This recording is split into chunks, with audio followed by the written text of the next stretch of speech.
can start presenting you, introducing Juan, probably not so necessary for those who have an interest on Spanish politics, among other things. Professor Juan Rodríguez Teruel is a professor of political science and public administration at the University of Valencia.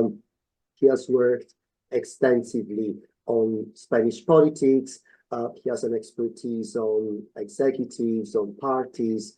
He has published on these subjects, among others, on South European society and politics, party politics, Acta Politica, and other journals.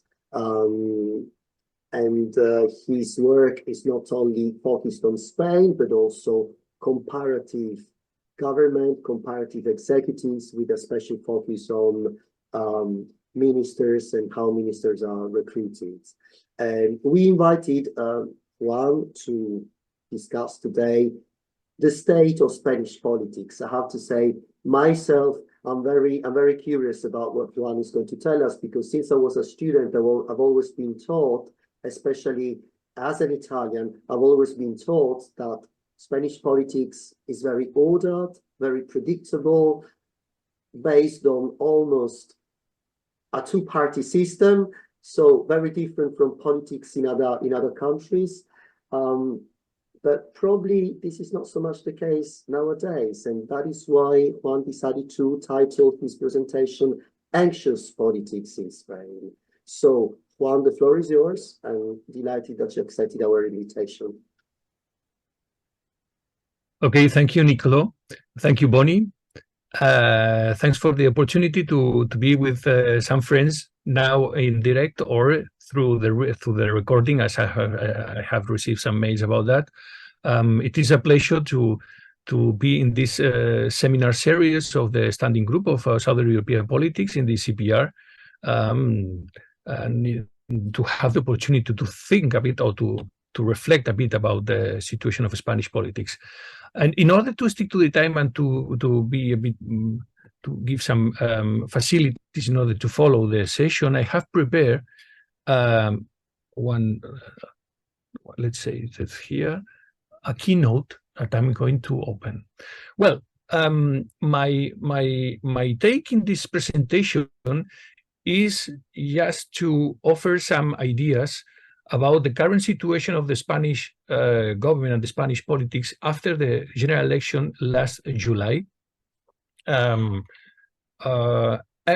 presenting some challenges that I think that could be interesting for external observers that wants to understand a bit better which might be the evolution of Spain, and to take some ideas that may be useful for your research and your comparative perspective, not only in Southern European politics, but also in European or in global analysis.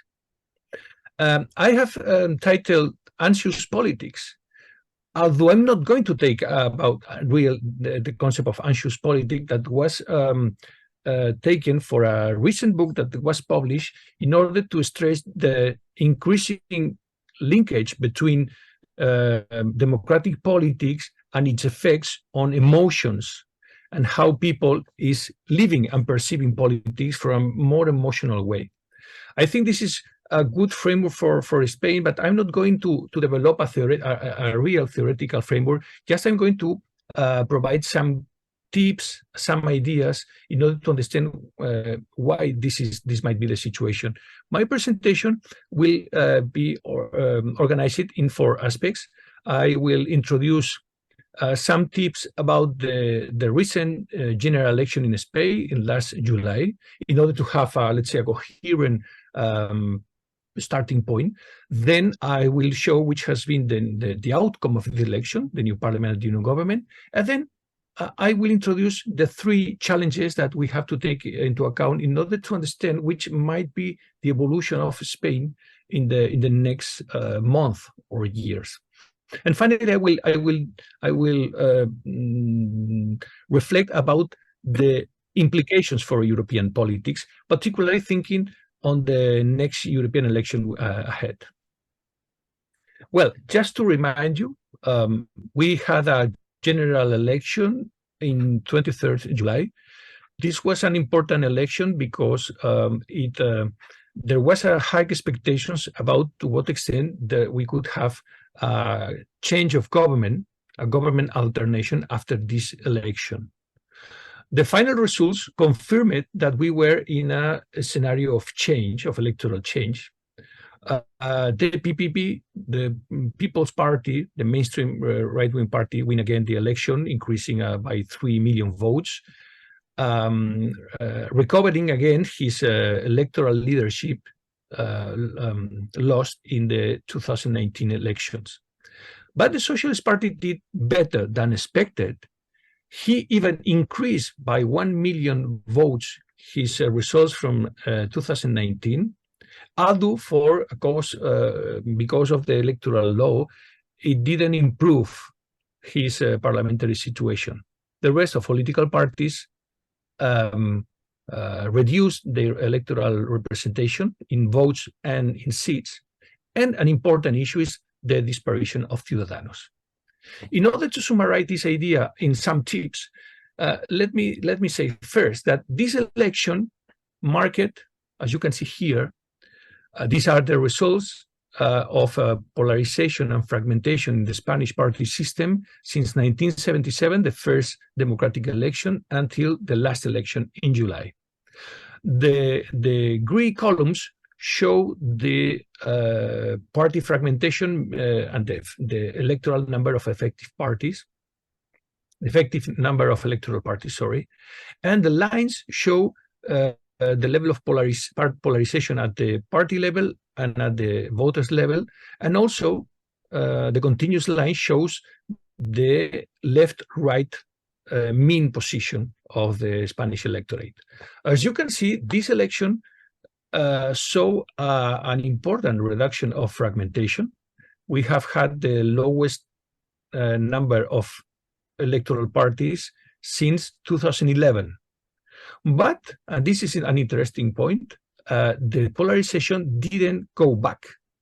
Actually, at the party level, sorry, at the voters level, we have achieved the highest point in ideological polarization in this area. I cannot have the data yet for the party polarization. Okay, so as you can see, there's some continuity and some change, and this is due because of the, as I said, the victory of the PP that achieved an electoral victory because it was the first electoral party, but that was a parliamentary defeat because although the PP maximized his electoral representation because it really advanced a lot of parliamentary seats due to his better electoral result.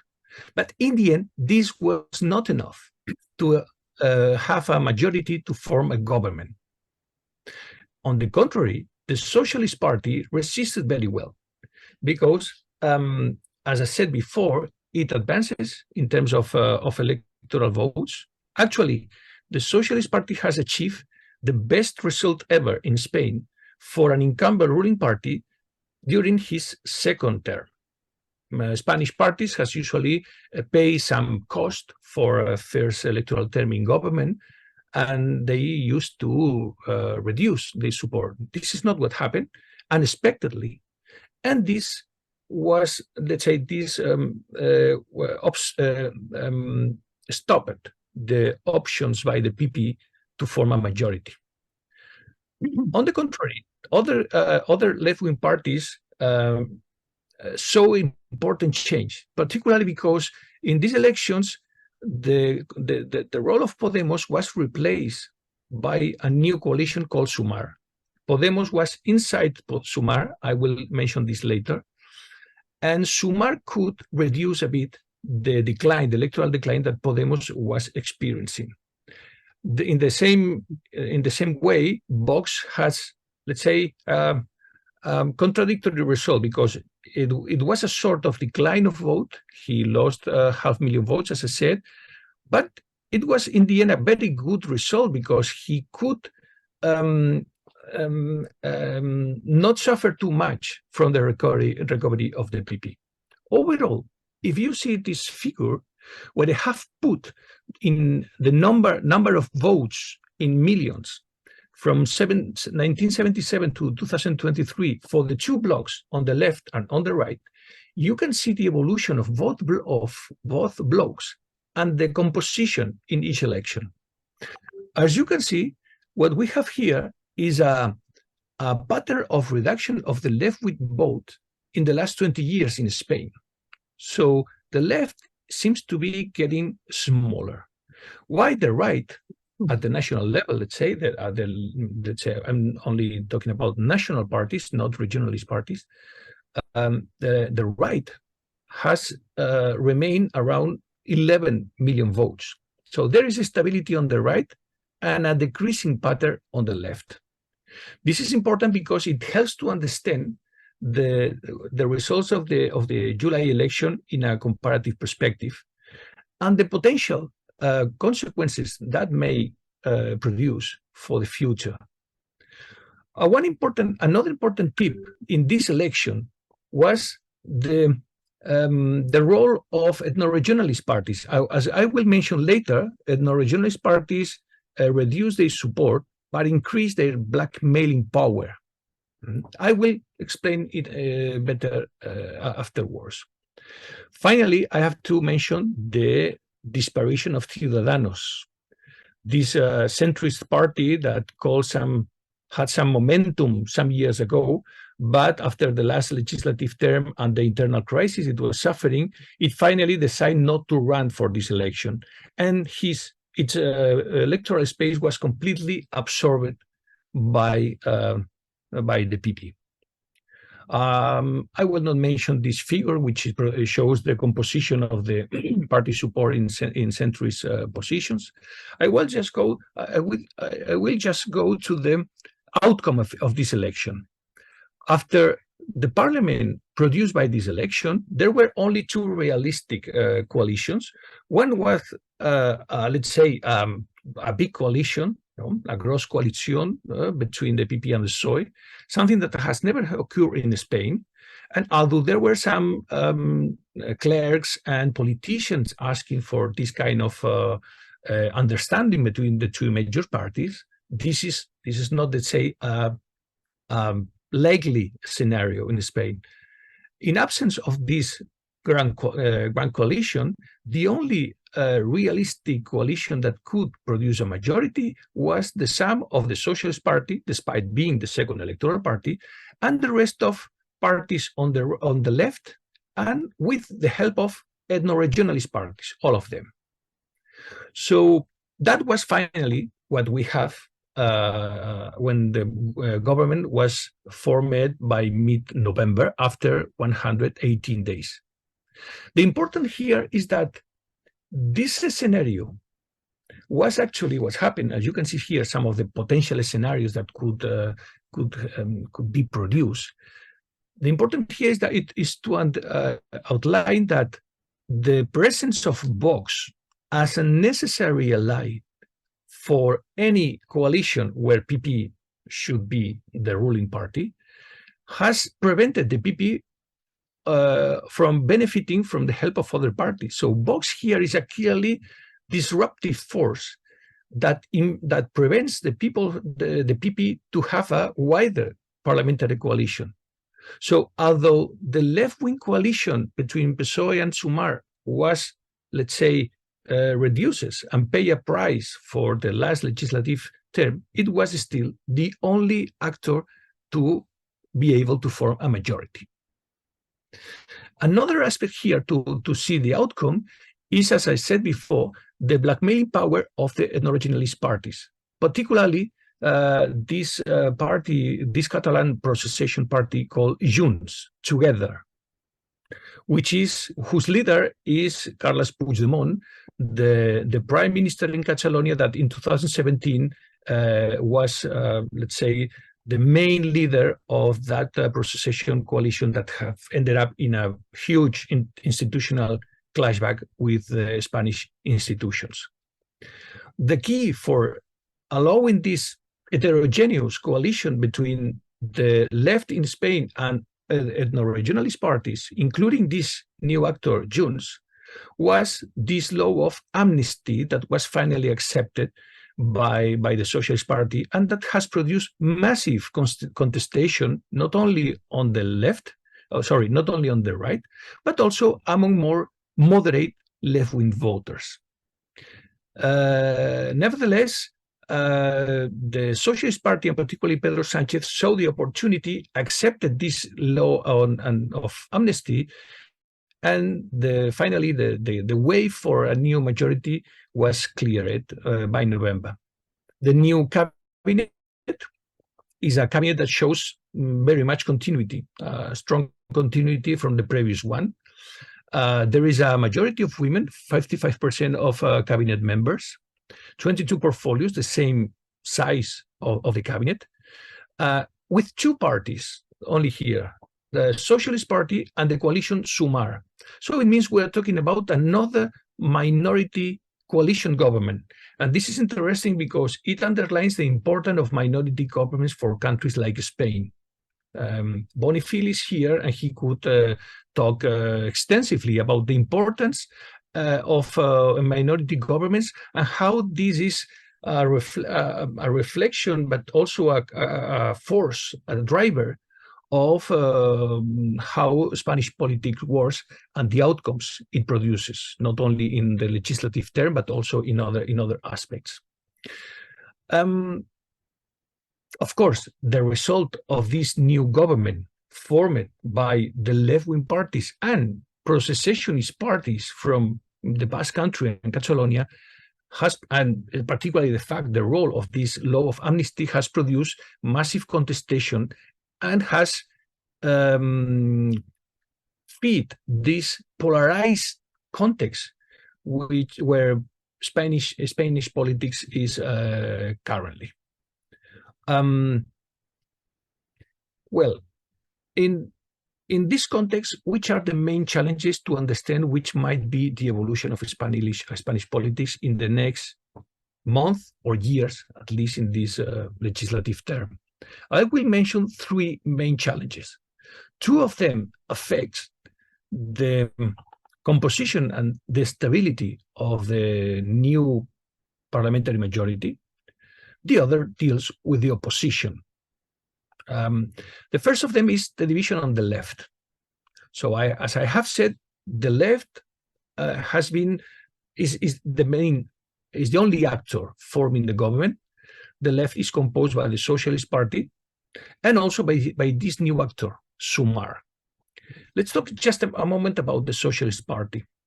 The Socialist Party saw a huge crisis after the financial crisis in 2008.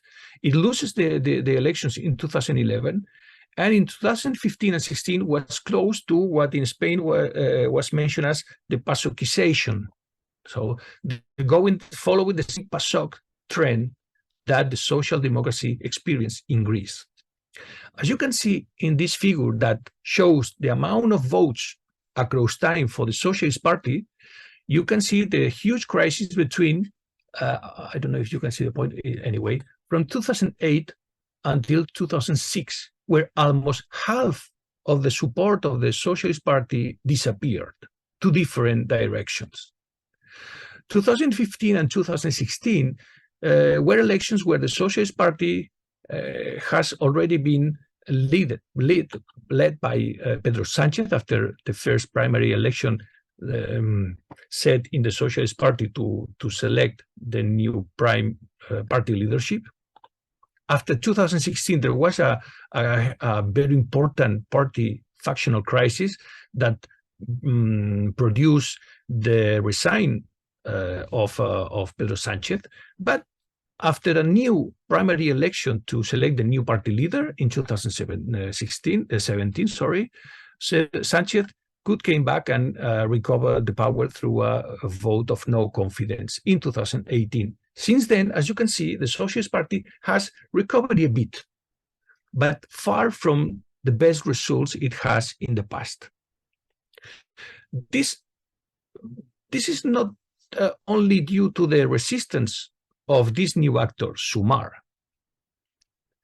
whose evolution you can see here, let's say, I was saying that the evolution of the Socialist Party is not only a consequence of the changes on his left. As you can see here, at the beginning, the breakthrough of Podemos in 2015 really set a new step in the history of radical left in Spain, because Podemos was able to break all the borders that traditionally has curbed the electoral support of the radical right, basically the Communist Party and United Left, the coalition that edited the space of the Communist Party. But interestingly, since the first election in 2015, where Podemos gained an unprecedented, very good score, the pathway or the pattern, the evolution pattern of Podemos has been clearly in decline. And during the last legislative term, there were some internal changes and factional crises that finally led to the building of this new coalition, SUMAP. Where is SUMAR and which is the relationship with Podemos? On strictly, what we can say is that now Podemos has become a party within this electoral coalition in SUMAR. But actually, what we can say that SUMAR is today what Podemos was 10 years ago. So SUMAR has been able to rebuild the electoral and political space led by Podemos some years ago, which produced this, let's say, portrait, which shows more or less all the small left-wing and regionalist parties that have been included in this electoral coalition called SUMAR. Currently, SUMAR is still just a coalition. And one of the main issues that Pedro Sánchez and the Socialist Party will face in the next month and years will be the problems of the institutionalization of this political actor. In this sense, just let me say that the rise and decline of Podemos and this sort of rebuilding through SUMAR should produce some reflections about let's say the evolution of the new actors in the last decade that we have seen in the European democracies. First, we have proved something that the literature has already said, is that the dilemmas about the leadership and the party institutionalization of new parties are critical for the evolution and the survival of new parties. And hence, therefore, Podemos has shown that in the end it was unable to institutionalize the party and to provide good mechanisms to replace the original leadership. In this sense, the role of public iglesias is still very important, but at the same time, let's say, a bit disruptive in the relationships between Podemos and his political space and its political allies. On the other hand, this new coalition, SUMAR, has been able to gather around it all those territorial allies that were originally connected to Podemos, but in the last years, they were leaving Podemos because of these problems of leadership and decentralization of the decision-making, particularly when Podemos arrived to the government. But we have still to see which are the real prospects for SUMAR. SUMAR is a very personalistic political actor yet, because it is mostly built around Yolanda Díaz, the vice prime minister in the government, and it has been clearly built from the institution, the resources provided by the government. So we still have to see which are the real potential to become a stable and institutionalized actor. Will SUMAR be just a coalition?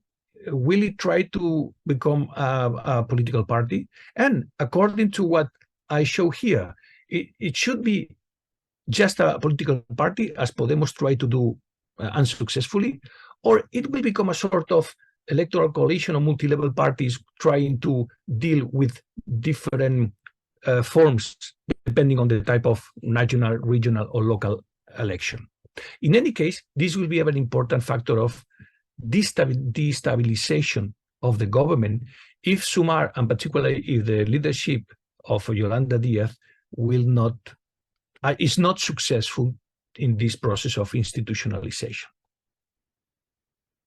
The second challenge for the new majority is the relationship of the pro-secession parties.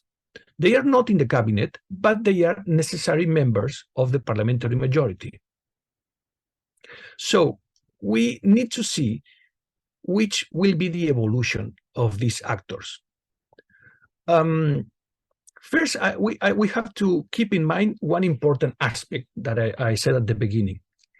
Probably one of the main consequences of the secessionist class, the secessionist crisis we had in Catalonia, that was the rise of the radical right of Vox in Spain. This appearance, this breakthrough of the radical right in Spain has, on the one hand, prevented the PP to form coalition with these regionalist parties, but at the same time has prevented the new Catalan parties, this new Catalan party, Junts, to play the role of a hinge party. That was the traditional role played by the moderate regionalist Catalan party, Convergència i Unió, which was a sort of the precedent party of Junts. Junts, to some extent, is a successor party, although this might that might be controversial because it's not very clear, this line of heritage between Convergència i Unió and current Junts. One interesting point, first, of the Catalan ethno-regionalist parties, you can see here, is that they are in the lowest point of electoral support in the last 40 years. It is the worst result since 1979. But they have increased their blackmailing potential, their blackmailing power regarding the Socialist Party and the government. In this sense, the new majority has important contradictions inside, because 4 of these necessary members are, in the end, political and ideological competitors at the regional arena. And they will need to compete in upcoming elections in some of the more important regions. In the next 2-3 months, in March or April, the Basque Country will have regional elections, and then the Basque National Party, a traditional moderate party that had always played a very important role in Spanish politics, and Bildu is a coalition of radical left-wing parties, some of them close to this political, violent, or terrorist group in the past, ETA. Something that makes the support by Bildu, which is not the whole, let's say, the whole coalition has not had relationship with this, let's say, group. Wait, sorry. Oops, sorry again. I don't see. Okay, can you hear me? Okay, yeah, perfect. Yes, everything is okay, Juan. Yeah, it was my screen that was off. Okay, so as I was saying, this this new the new role, the new political role of the radical left Basque nationalism is very controversial, because on the right in Spain, and also within the Socialist Party, there are still many people that saw in this political party, or this political coalition, let's say, a toxic coalition, because the relationship of Sortu, the important party within this coalition, the relationship between Sortu and the past violent experience in the Basque Country. But At the same time, this Basque Nationalist Party and Bildu will be direct competitor for the leader for the government in the next election. So how this competition might affect the stability of the majority at the national level?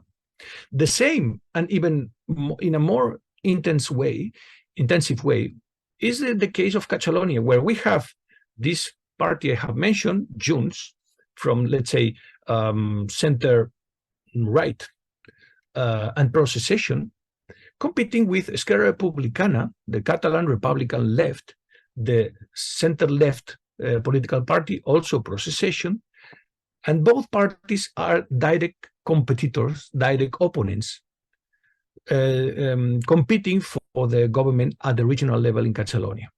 So we see here two different patterns of competition, both based on the division left-right, but also based on different levels of radicality, let's say, of demands in terms of self-government.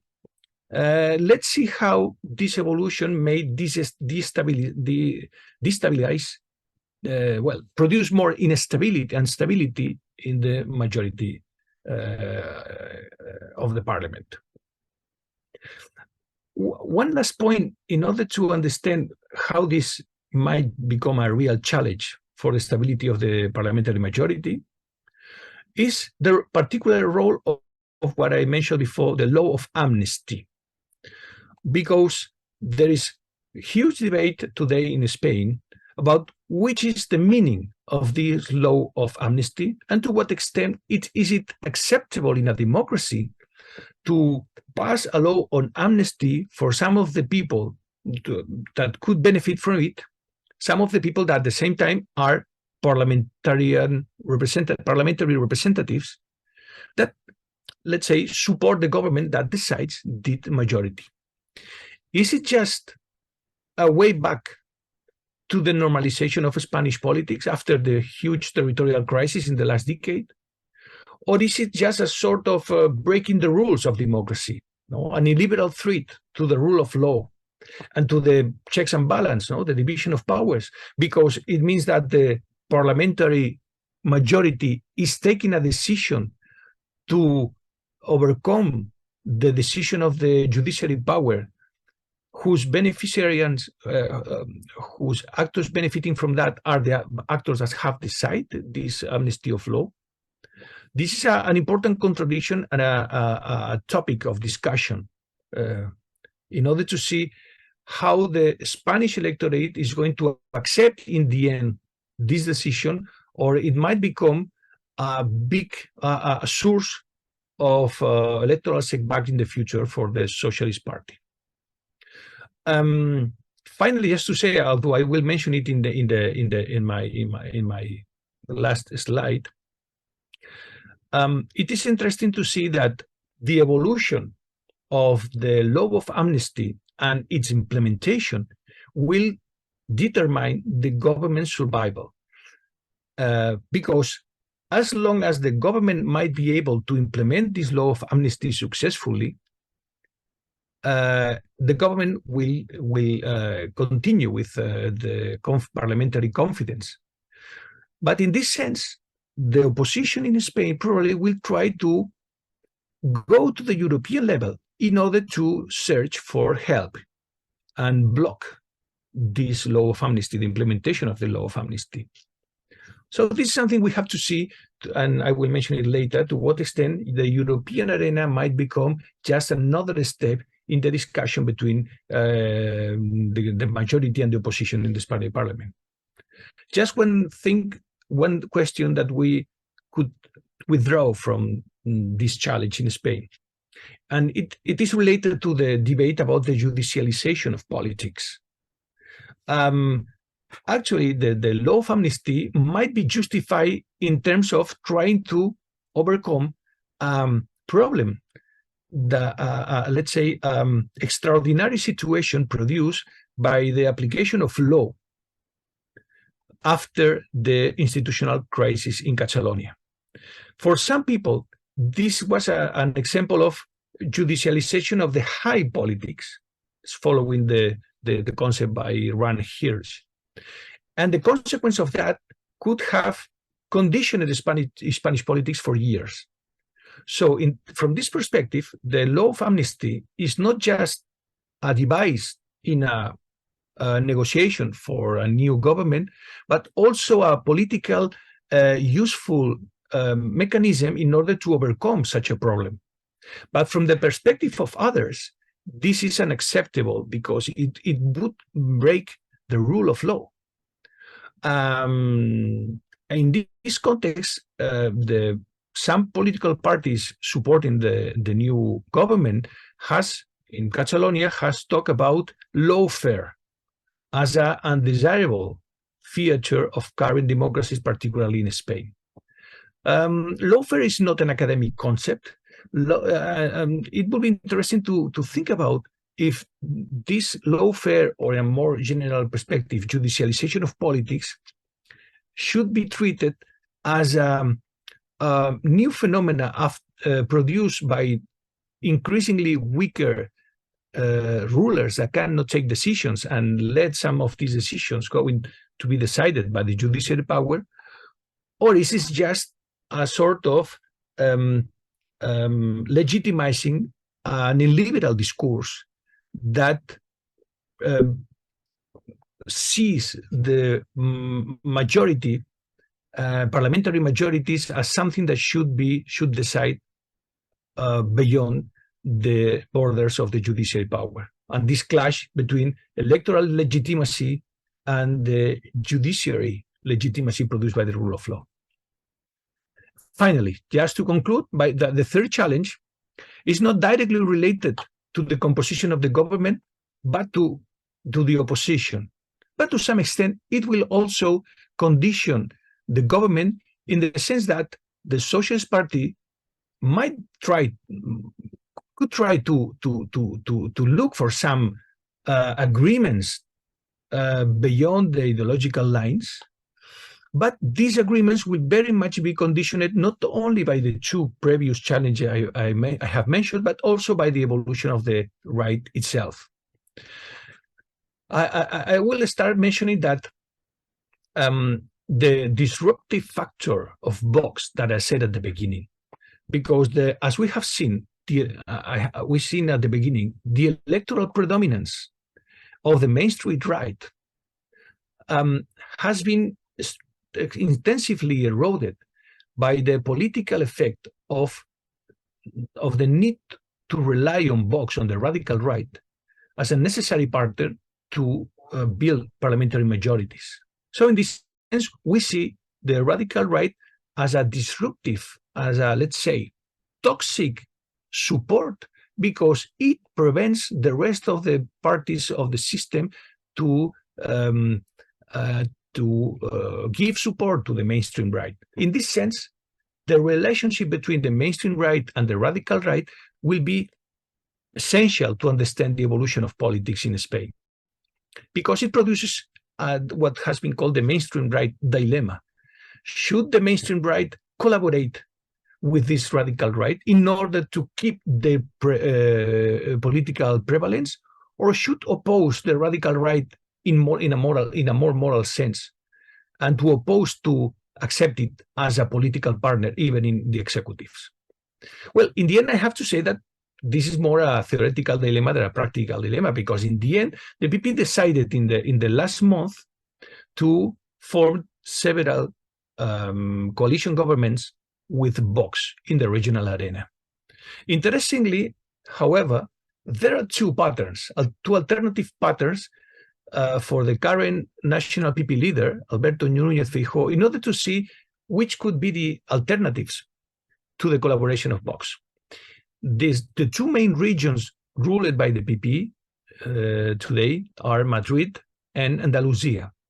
Madrid, with whose prime minister is Isabel Díaz Ayuso, one potential leader to succeed Núñez Feijóo in the future, is having a very strong right-wing discourse against the left and against the Pedro Sánchez government. Very, very hard discourse. It has helped the PP to reduce the space for Vox. because to some extent, sometimes the discourse by the PP in Madrid was not that far from the discourse by Vox. So this was a sort of a strategy, trying to copy the Vox discourse in order to neutralize the radical right.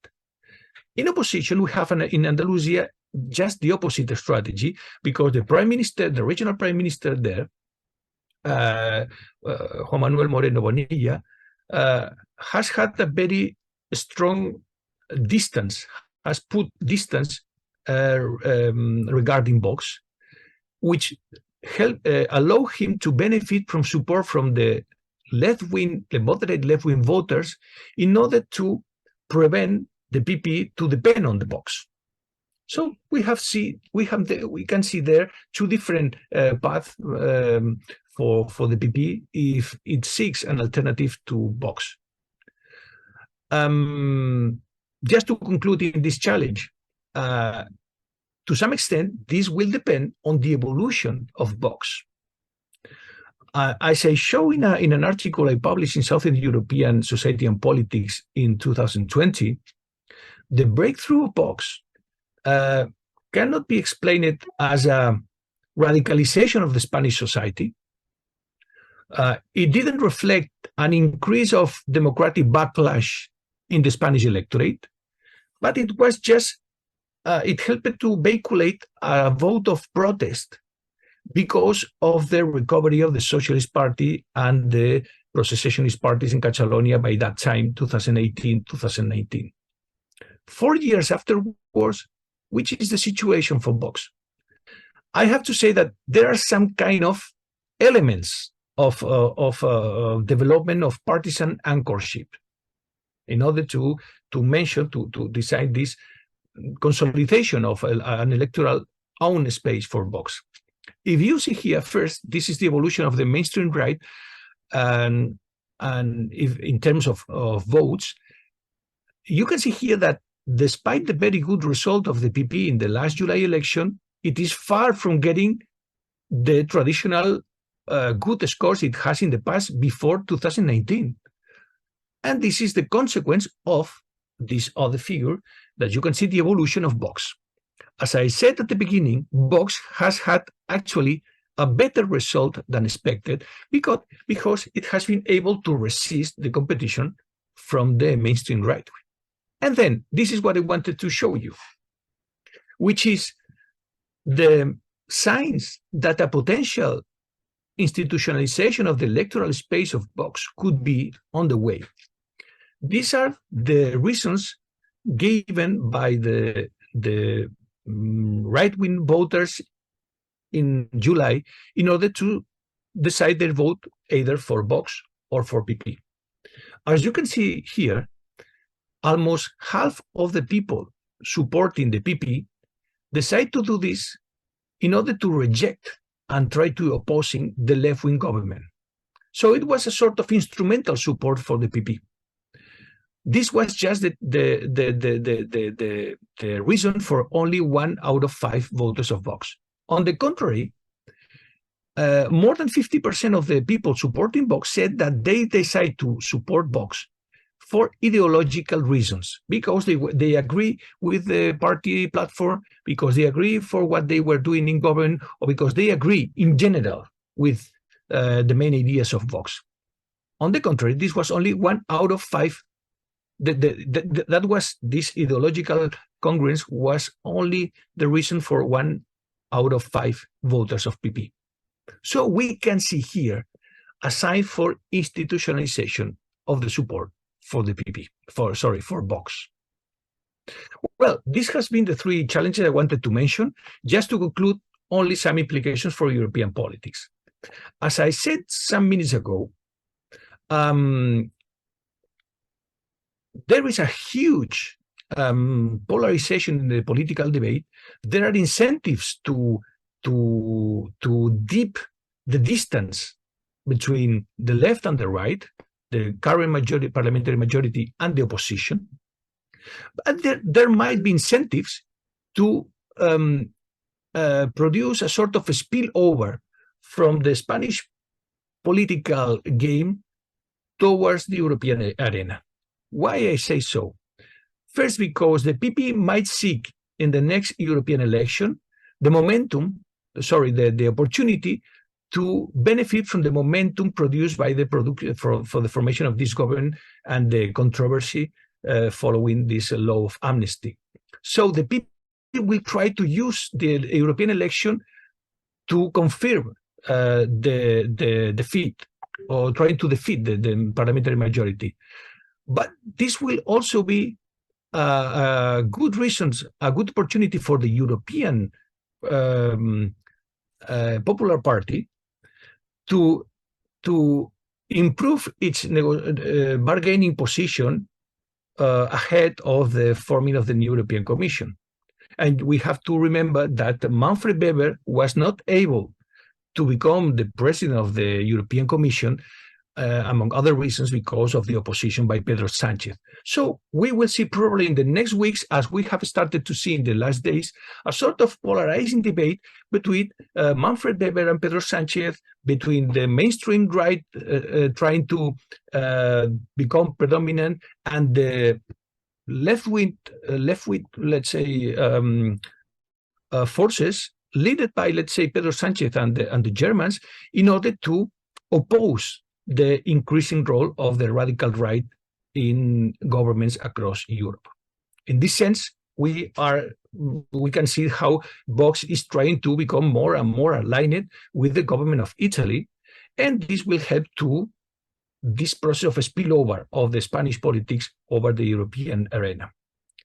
Well, finally, just to say, the Spanish case is an interesting one to see the role of polarization, not only as a mobilizing factor, but as a way of strengthening the opportunities of political parties when they are competing, but also producing, let's say, undesirable effects for the legitimacy of the political system. And mentioning Levitsky and Ziblatt, polarization as a sort of mutual intolerance and institutional and the erosion of institutional forbiddance as main principles of the Spanish political games. Okay, thanks. I put here just 3 small readings, not academic readings, but 3 on popular websites that you can rely if you want to be some more details about what I have been explaining here. Thank you very much. Now I'm really looking forward to your questions in order to follow the discussion. Thank you so much, Juan, for being so informative and inspiring at the same time. So it's time we open the floor for discussion. I will go for the first 2 or 3 questions. Maybe we can collect 2 or 3. You can raise your hand. You can see that there is a lower bar with icons. There is reactions, and there you can click on and raise your hand. So the first one who raised the hand is Dimitri Sotiropoulos. Please. Hello, nice to see many old friends and new colleagues here. Really very nice. This was a magnificent presentation by Juan Teruel, as usual. I have 2 very short questions for clarification. The first has to do with parties, the second with the political attitudes of citizens. On political parties, for some time now, for a long time, in the Spanish political party system, parties which would have been placed in the center between the PSOE and the PP have not survived. And that would have been a potential coalition partner. The classic example, as you know, is in German politics, the existence of the Free Democratic Party for many decades until 2001. So the question is why there is no such party and why such attempts to have a party placed in between the 2 major competitors have fallen through. And the second question has to do with what do centrist voters have preferred. You mentioned in one of your slides that people who would place themselves in the center of the left-right spectrum were disappointed by PSOE, if I have understood correctly, question mark. Do you have any information or data showing that regardless of their previous political party choices, what do people who would call themselves centrists opted for in this election? Thank you.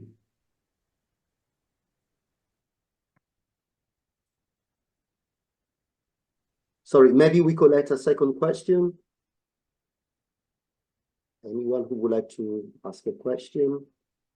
Anna Bosco. Anna. Anna. Hi, everybody.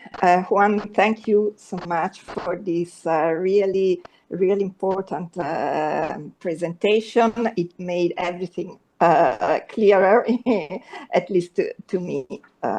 So I have just one question. I think it's quite a paradox that you cited a reduction of fragmentation, of party fragmentation in Spain, while you described new polarized divisions in the right, in the left, and within the nationalist parties. So on one side, these divisions, of course, replace all the divisions like between Podemos and PSOE, Ciudadanos and PP, and so on. So in the end, the number of parties is the same. However, I think that there is right now a very strong polarization also within the society. A friend of mine who just came back from Spain told me there are people from churches who are protesting in the streets. What the hell is going on in Spain? So I would like to know if you can tell us something more about polarization and the mobilization of citizens right now. Thank you very much. Okay, so we already have two rather dense questions, but I see that there is another hand by Matteo Gerviello. Matteo, please. Yeah, thank you very much. It has been really interesting, and have a couple of questions, really fast questions. The first, you talk about that, of course, there is not a return of bipartistic system, but don't you think that we can speak about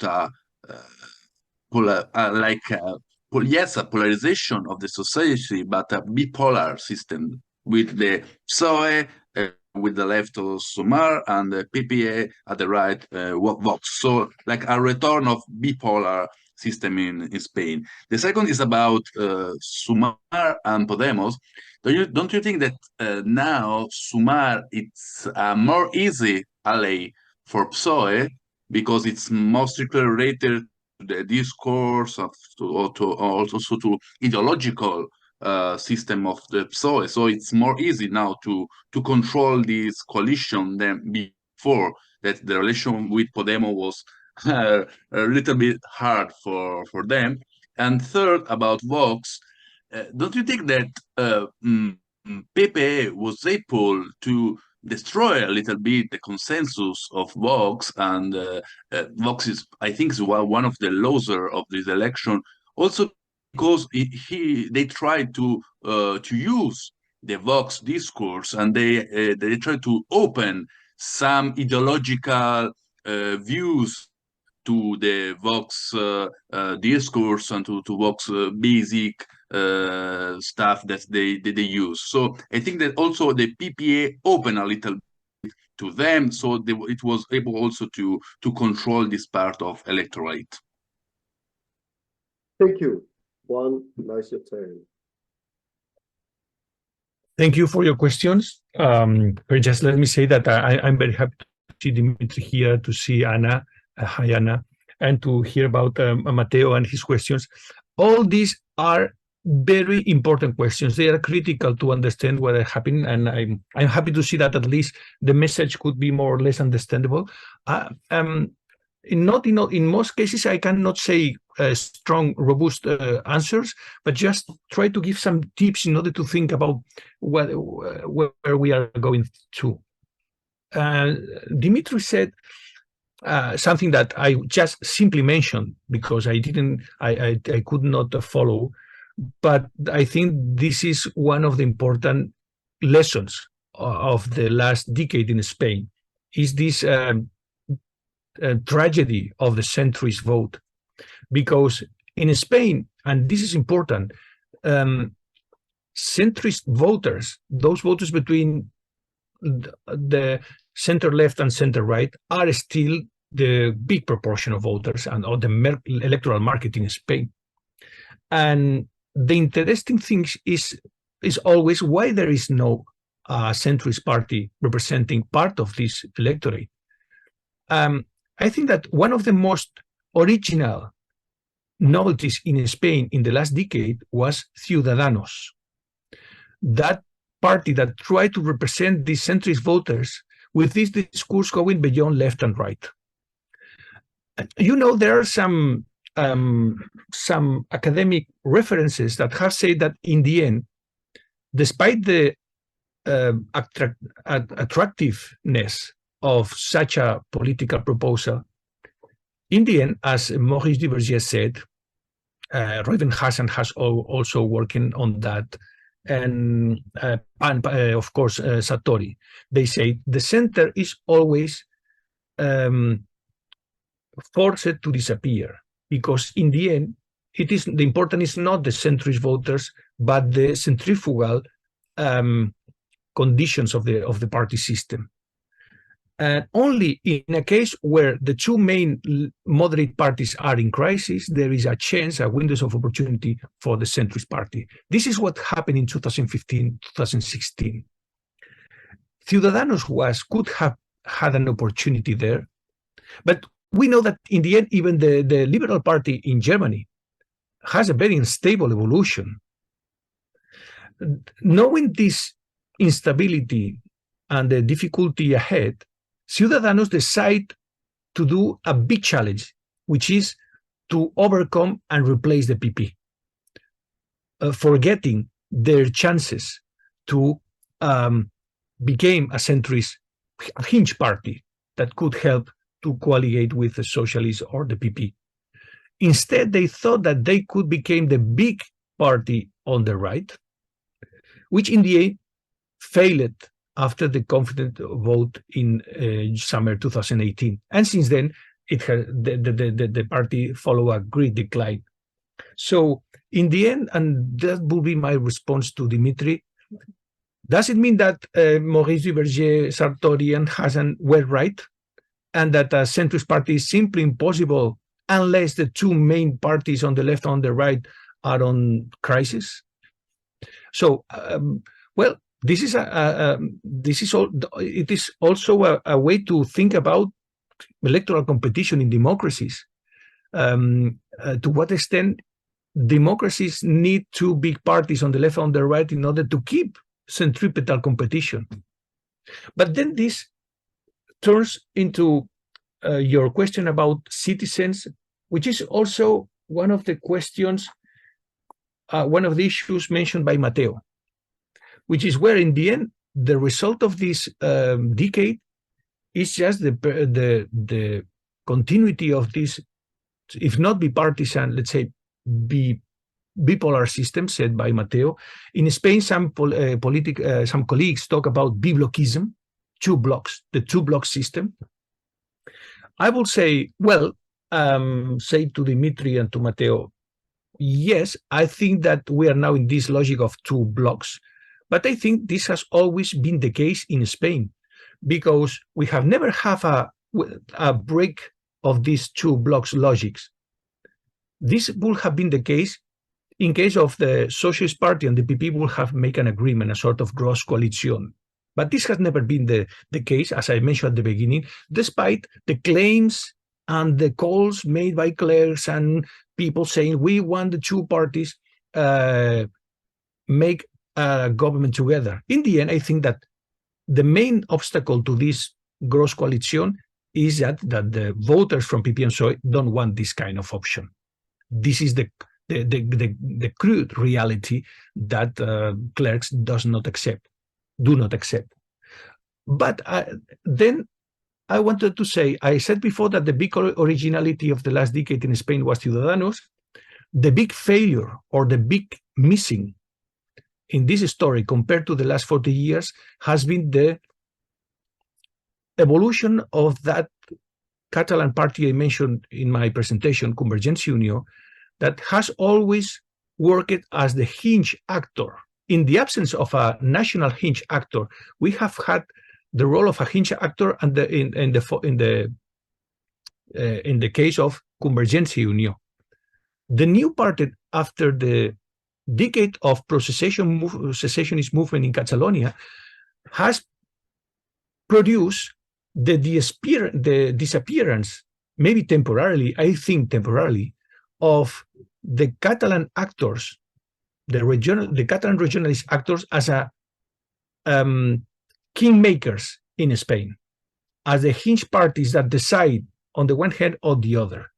And I think this is a tragedy for Spain, because the polarization of the Spanish politics is not the consequence of the polarization of the Spanish electorate, but the consequence of the absence of hinge actors like we had in the past in the form of regional actors. And this is one of peculiarity, because as Bonnie knows very well, these minority governments has been the best reflect of these two block logics, as long as there were a hinge actor that could complete these majorities in the parliament.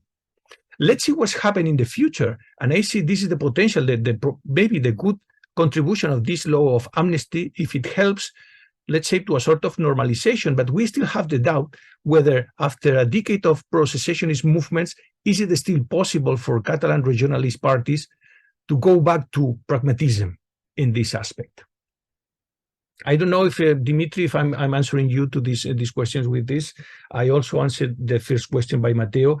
Now I wanted to go to a very important aspect mentioned by Anna, and I think that we have to write about this, and we have to reflect about this, because it is this combination of, in the last election, of reduction of fragmentation, but maintenance and even a bit of increase in polarization. This makes the last Spanish election a very good case, confronting this idea that in the end polarization and fragmentation go together. You know, that important article by Russell Dalton in 2008 tried to question this mechanical combination of fragmentation and polarization. We see here that we can have an important reduction of fragmentation, but still keeping the same level of polarization. Of course, let's say in the Spanish case, we can say that this paradox, Anna, is because the entrance, the breakthrough of Vox as a new important player in the Spanish politics. This, in the end, probably will be the main contribution of the last decade of political reforms in Spain, which is the breakthrough of a radical right with organizational autonomy. Before it was within the PP, now it has its own party. If the Vox is successful in institutionalizing this party, this will change Spanish politics as we know in the last decades. And of course, Anna was mentioned this protest with not radical right, but extreme right elements. And this is a completely novelty in the last 40 years. What we have seen in the last month in Madrid, they are still there protesting, but with less noise, is the revival of extreme right signs of activism, with claims in favor of Francoism, against the constitution, against the monarchy, and of course with a very harsh rhetoric against political opponents, to the point that the PP has become a bit embarrassed, a bit uncomfortable of this situation, because PP is still one of the main actors of the system and cannot afford this kind of extreme drifts. And to conclude with some ideas with Matteo, there were, I think one of them is has not been answered, but this is the, I mentioned it with my reflection about Vox, is how the PP has to cope with Vox. You said that maybe Vox didn't have a good score in the last election. Actually, this is controversial. 90% of people of observers would say that probably had a very bad score in the last election, simply because it was not able to form a majority with the PP. My take is just the opposite. This parliamentary defeat of the PP is a consequence of Vox keeping a very good scores, nevertheless, because we should have seen a great decline in Vox vote as a consequence of probably a sort of pragmatic vote, rational vote of the right-wing electorate in order to guarantee a majority of the right. But it didn't happen. Many people still decide to vote for Vox, knowing that this could prevent the PP to achieve the government. And this is a sort of, this is something that I cannot answer very well. Why so many people decide to vote for Vox, even if they are not really extremist voters? And finally, this is something that I didn't develop in my presentation, but of course, which will be the role of Sumar in compared to Podemos in the past? I can agree with you in the fact that Sumar will be more pragmatic than Podemos, probably because one thing, not for ideological reasons, but just because Sumar has been built from the government. This is key to understand what is Sumar and which will be the organizational challenges in the party institutionalization or coalition institutionalization in the future. So Sumar needs to persist, to remain in the government in order to make a steal all the way ahead to institutionalize the organization. But secondly, Sumar will be much weaker than Podemos in their relationship with the regionalist forces that has accepted to be within Sumar. What will happen in the next local and regional elections? These actors will force Sumar to stay aside in the regional competition. Something that Podemos was very controversial from Podemos, because Podemos opposed to be sidelined in the regional politics. But in the end, Podemos was not successful, and probably this is one of the causes of Podemos' decline. What will happen with Sumar? Let's see. But I see there potential difficulties for the left in the next years. Well, more or less that were my questions, but of course there are much more to say behind that. Okay, I know that Juan has other important duties and a meeting afterwards. Maybe we can afford a second round of questions. Yeah, I think so. Okay.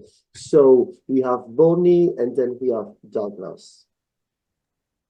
Hi, Juan. Thank you very much for your comments. It's very nice to hear about Spanish politics and somewhat in person, face to face. I'm wondering if you could say a little bit more about the potential political effects of the amnesty. And I think two things sort of interest me most is the chances that this does have a normalization effect on the political situation in Spain on the territorial question, the Catalan territorial question. And then second, and I think related is, I guess so there's three questions. So second question would be, I haven't seen, and you know better than I do, I haven't seen much of an effort to try to make a convincing case for normalization. And do you expect that coming from Pedro Sánchez or the government?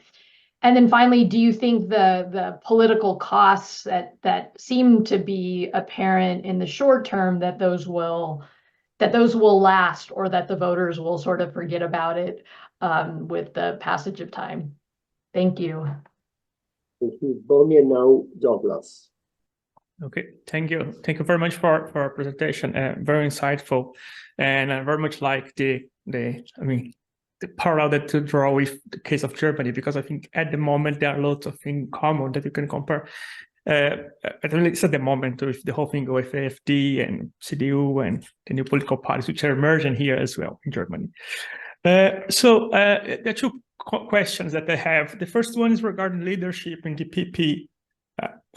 So isn't, because you present this challenge of the that PP faces in the sense of how it deals with right wing, radical right wing, right? How it deals with Vox, but hasn't the decision to have a candidate such as Nunes Feijóo as opposed to Ayuso already been a response for the political party and how it deals with Vox, right? So someone who might be more moderate and appealing to more center left voters, as opposed to Ayuso that I suppose that can also capitalize on some Vox voters would also vote for her.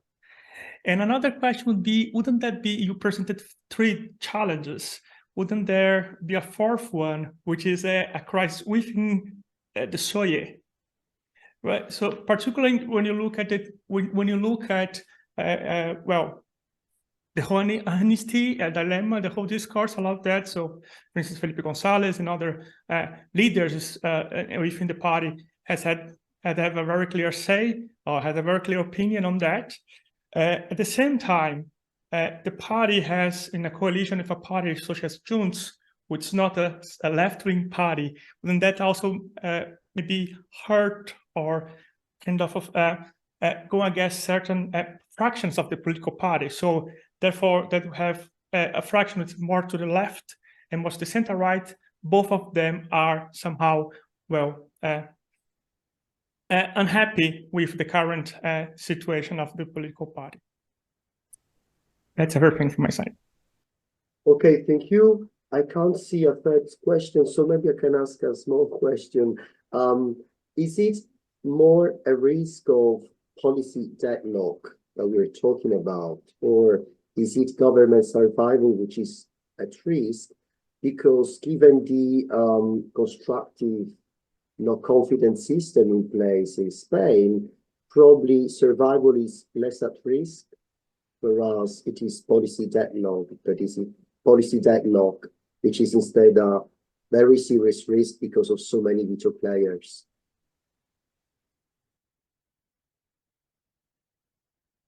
Yeah, thank you again for the questions, because again, this will help me to say a bit more about these important aspects. First of all, of course, the law of amnesty is critical. We need to understand what will be the consequences of this law, because, as I said, this is the determining factor of the evolution of the government in the next month. And in this spillover of the Spanish politics to the European arena will be connected to the claims against the law of amnesty in the European judiciary. So dealing with the political effects of the amnesty, yes, of course, Bonnie, I think normalization is the main argument in favor of amnesty. But again, I'm not sure to what extent pro-secessionist parties can accept that there will be a sort of pragmatic drift as a consequence of the amnesty. I can see in the short term that probably Carles Puigdemont, who has been the main symbol of the judiciary costs of the institutional clash in Catalonia in 2017, but probably Carles Puigdemont will, once the amnesty is accepted, he will try to stay far from Catalan and Spanish politics, probably in a European seat in the European Parliament. This will help maybe to an evolution within Junts, which is the main variable to see whether Junts is going to go to more pragmatic positions or if the party will stick to these more, let's say, anti-systemic demands. One point in favor of normalization, and it is interesting that both Pedro Sánchez and Carles Puigdemont has mentioned this, is that finally the law of amnesty produces this normalization. The main result will be that Junts and the Basque Nationalist Party could make a majority with the PP in the future. This is clearly a potential positive evolution in this issue, but what will happen if Vox is still there? At least if Vox is so powerful that cannot just be forced to give support from outside. I think that Vox might neutralize the normalization of politics. So this is a sort of trade-off. Vox versus the secessionist parties. And we know that these two bipolar actors have fed themselves each other in the last years. But then there are also the political costs in terms within the socialist within the Socialist Party. We know that 40% of socialist voters are against amnesty, the law of amnesty. There are two potential interpretations of that. Now the majoritarian, the usual interpretation is that it means that the socialists will pay a high cost for this amnesty and for accepting the coalition with pro-secessionist parties in exchange of the government this time. So next time it will be a disaster for the Socialist Party. I have a potential alternative interpretation, because actually we have seen in the last years that there is actually a 40% of people within the Socialist Party that are against the coalition and let's say negotiations with regionalist parties, not only now, but in the past. 2 years ago, 40% of socialist voters were against let's say, the decision to pull off the penalty against some pro-secessionist leaders. Not an amnesty, but something smaller. But this 40% of people vote against for the Socialist Party. It means that the Socialist Party has been successful so far because of Pedro Sánchez, because of polarization, because of leadership abilities to persuade those voters to keep voting the Socialist Party, because in exchange of this kind of relationship with regionalist parties, there is also the majority to launch a social and a progressive agenda. Well, that would be a more positive interpretation for the Socialist Party, but this is just a speculation. I know that Pedro Sánchez thinks that he has become so persuasive that he will be successful in following with his successful path, as long as he can rely on a polarizing dynamic against the PP, and now they will try to export this to the European arena. Let's say this is what I can say to your question, Bonnie. But I think that from outside, you can also have probably a more interesting analysis from the perspective, because there are something that from the short distance, sometimes we don't have a very clear view of what is really at stake. And then I was very interested by Douglas' reflection. You raise an issue that I didn't mention in my presentation, but I think it's an important one. What is the role of Feijóo, of this new leadership, in relation to the dilemma, to the PP dilemma regarding Vox? Well, it is interesting what you said. Feijóo as a response against the Vox challenge. Well, it might be. We will see in the long term.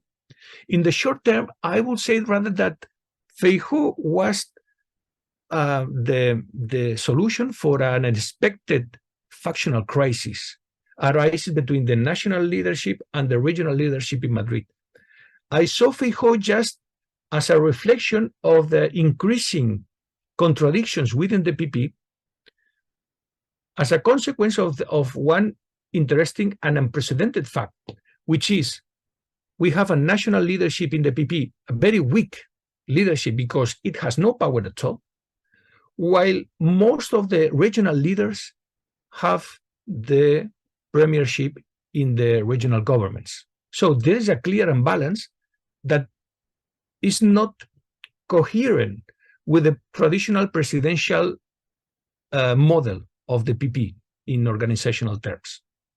So what we have seen in the PP is an evolution from a very presidential centralized party to a more decentralized party in pragmatic terms. I mean, without changing the PP rules, just because there was a change of the balance of institutional powers within the leadership to the benefit of regional and local leaders.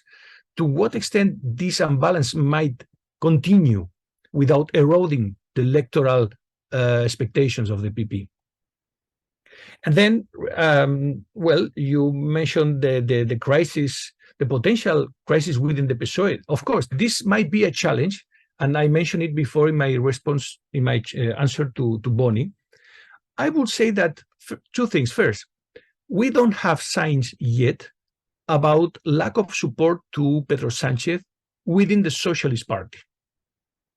But I don't have robust data to see if this is just at the electoral arena or also at the membership arena. From my own experience, I think that the support within the political party is very robust for two reasons. First, this is a consequence of the employee of party primaries to elect leaders. And here there is Oscar Barbera that knows it very well and is working and gathering comparative data on the Spanish case. And he knows that party primaries seems to, as Peter Mayer and Richard Katz and many others said, is reinforcing the national leadership to the detriment of middle-level elites. But at the same time, this personalistic leadership performed by Pedro Sánchez has reduced the borders of the Socialist Party, because all those people that were against Pedro Sánchez choose the exit option, and little by little they are quitting the party, increasing the people in favor of Pedro Sánchez. It is true that if we see the evolution of the party membership, it is not a huge decline, but we have seen some decline since Pedro Sánchez became as a party leader after the primary election. This is what I can say, Douglas. And I think this is important, the role of primary, and to see the evolution, the internal evolution of the Socialist Party. And just to conclude, I completely agree, Nicolò. Many people are saying that the main consequence of constructing this heterogeneous and maybe contradictory government majority, parliamentary majority, the main consequence will be policy deadlock. But I don't think Pedro Sánchez thinks exactly the same. Of course, they have accepted, and it has been said, that this legislative term probably will see less important laws to be passed by the parliament compared to the last legislative term. But I don't think that Pedro Sánchez and the ruling parties in the cabinet will renounce to rely on a powerful legislative agenda in order to cover the political costs produced by the law of amnesty.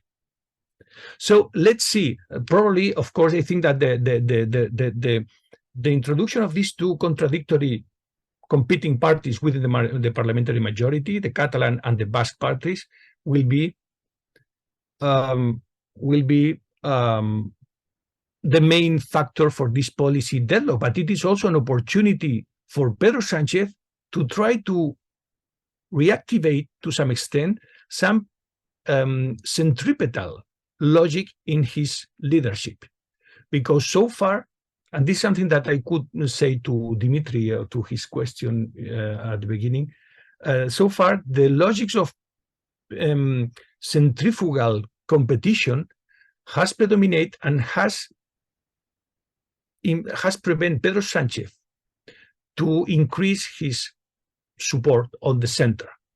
By the way, I now remember Dimitri said, if asked about some data, I will, as you saw, I didn't explain it, but I put a figure there. I will not do it now, but I will send you, of course, Bonnie and Nicolò will have the PDF of the presentation. You can check there some data of how the centrist electoral profile has changed in the last 10 years compared to the previous years. And I think it's interesting to see the dissatisfaction, sorry, of centrist voters regarding PP, PSOE, and the recent electoral evolution. Okay, one more time. Thank you so much, Juan. This was so rich, so inspiring. It was a very fruitful discussion, I think. I personally learned a lot. I'm sure everybody has, and this is proof one more time of the usefulness of such talks that we make within the group. So we really ran out of time at this point. So let me tell you that there is always a possibility to propose webinars for the standing group. So you can just drop an email to anyone from the steering committee, Bonifield, Stabula Crona, myself, and we will consider your proposals. Otherwise, it's also a great opportunity to wish Merry Christmas and Happy New Year to everyone. And please extend our best wishes to your significant ones and friends and family. Okay, so hope to see you soon. Keep in touch with more news from the standing group.